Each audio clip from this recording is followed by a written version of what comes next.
qabil deyirlər. Məsələ odur ki, İlham Əliyev ilk öncə özü girişimin axı belə söhbətlərə. Bəylərə çıtıldadır ki, davay da şeyx də qocalıb, şeyxin bir qudası var. Onu bir dənə qorxud. 10 hektar yeri al ginə, 10 hektar yeri. 10 hektarla bir yerdə, sarayla bir yerdə keçirim hamısını. 10 hektar və saray keçirim Yahudilərin adına. Qod Nisanovun Mossad'a bağlı, masonlara bağlı adamları var. Onlara keçirim kim hakimiyyətə gəlsə də duxu çatmaz onlara dillənməyə. Əlbəttə İlham Əliyev bəylərə deyib. Bəylərlə bu girib bir-birinə. Tez bazar məhkəmə hay huy. Bu anlamda şeyx hakimə deyib ki, kimsə sənə sivil yoldan qorxu gələ bilər. Amma sən bu torpağı mənim qudamdan alıb bəylərə verəcəksənsə, sən ən yaxşı halda Hacı Şahinin aqibətini yaşayacaqsan. Gecə ilə sən ailəlik görəcəksən. Şeyxülislam Hacı Şahla Şükür Paşazadənin necə təhlükəli adam olduğunu İlham Əliyev qarşı hamı yaxşı bilir.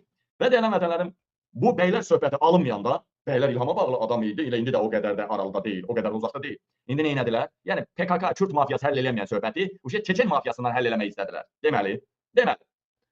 İlham Əliyev artıq bəylər işi görənməyəndə İlham Əliyev qoda çıtıldatdı, Qod Nisanova. Çıtıldatdı ki, davay yana, görünəqaysa 10 hektar yerdir. O torpaq elə mənim sarayın qiymətinədir.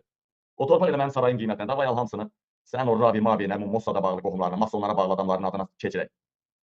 Qod Nisanov da dedi, yaxşı problem yoxdur. Ən güclü Podsovet məkanında mafiya Çeçenlərdən biri Səiddir, göndərəcəm. Göndərəcəm Hacı Qabilin yanına. Damca də bir kadastr planı veriblər belə ki, torpaq da nə heç mənasız heç, nə peyk tanıyır, nə onu lazer tanıyır. Nəysə göndərblər. Hacı Qalib də çağırıb ən güclü topografları çağırdı. Registr xidmətinin işçilərini. Bunun buna əlaqəsi yoxdur. Təzədən söhbət nəyə qalıbdı? Zor gücünə qalıbdı. Qanun olub qalib tərəfdən. Zor gücünə qalanda bu adam da deyə bilirsən nə var? Arxamda Qod Nisanovun adamıyam. Onun da arxasında İlham var. İlhamla qudadılar. 4000 silahlı adamın var. Sənin dinini, imanını, burada nəslini çürüyüb tökərik.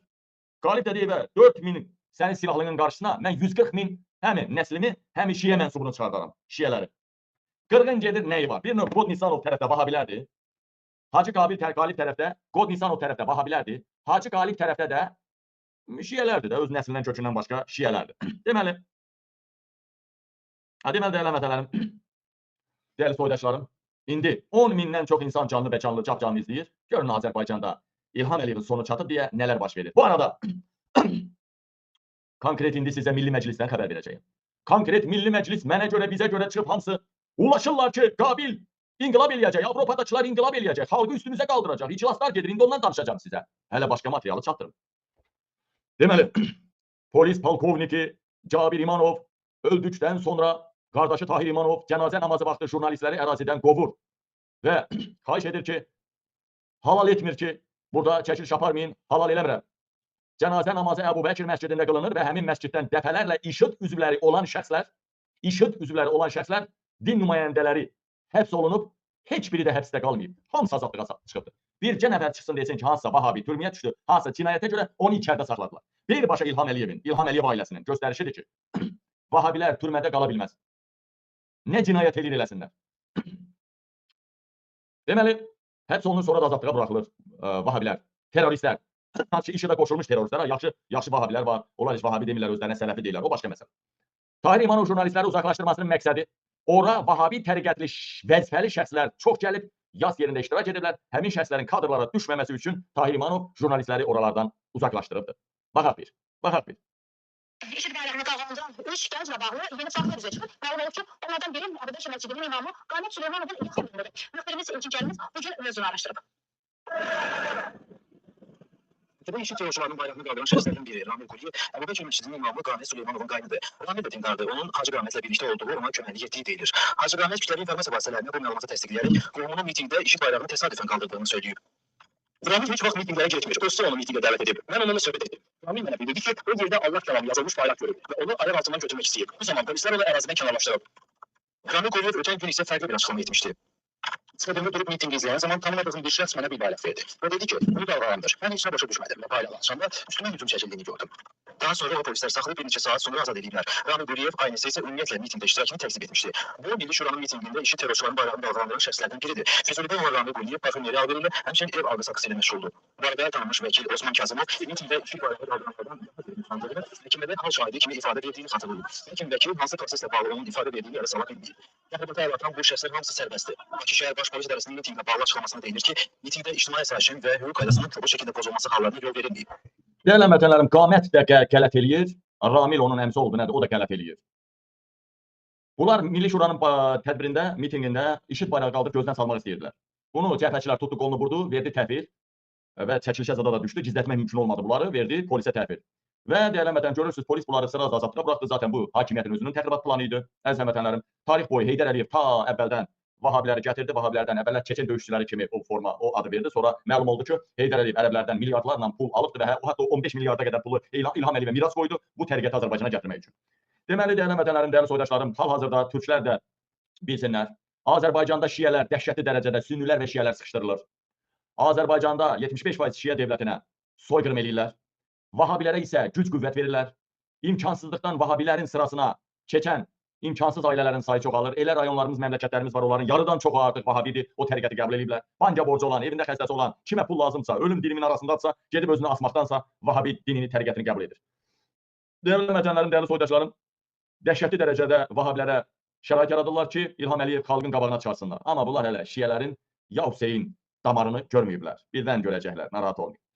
Deməli, dəyərli vətənlərim, dəyərli soydaşlarım, Cabir İmanov 20 il polis orqanlarında olubdur.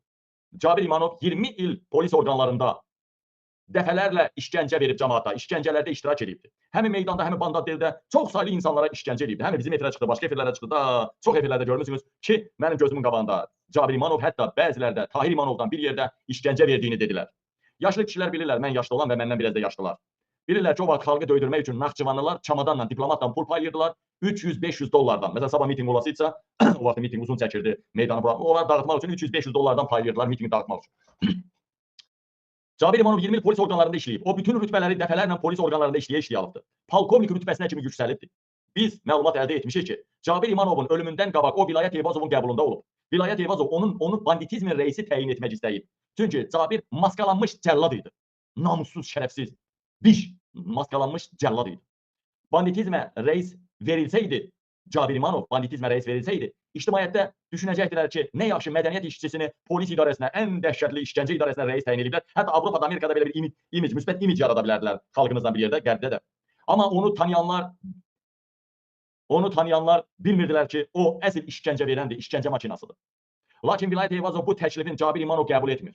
O vilayətlə dalaşır. Nəysə mübahisə baş verir aralarında. Mən bunu sizə demişdim.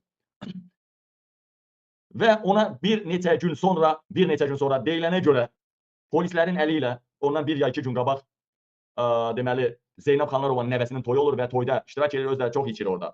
Orada Vilayət Eyvazov polislərə zəhərlətdirir onu. Yəni polislərin vasitəsilə Cabir İmanovu zəhərləyirlər.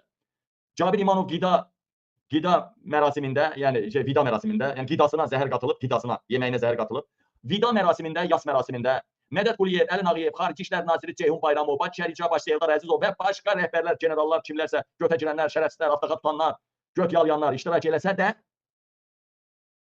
Daxili İşlər Naziri və Nazirliyindən bircə nəfər də iştirak etmir. Niyə? Niyə? Vilayət Eyvazov göstəriş verib ki, Cabir İmanovun dəfnində bir nəfər də polis görməyim. Yəni, dəyərli vətənəm, siz bir mənə deyin görün, bircə nəfər polis gördünüzmü? O qısa bir müddət DTX-da işləyir, qısa müddət DTX-da mədəniyyət nəmrinə şöbə rəhbəri olub orada. Amma bütün ömrünü, bütün rütbələrini polisə sərf edib, polisdə al baxır rütbələrini. Dəyərli vətənəm, dəyərli soydaşlar. Deməli, indi bildinizmi niyə polislər iştirak eləməyib? Bir serjant öləndə rəisə qədər, generallara qədər gəlib serjantın dəfnində iştirak edir, o polis serjantının, yəni çavuşunun. Amma nədən, nə üçün, nə səbəbə bir dənə polis orada iştirak etmədi? Baxaq.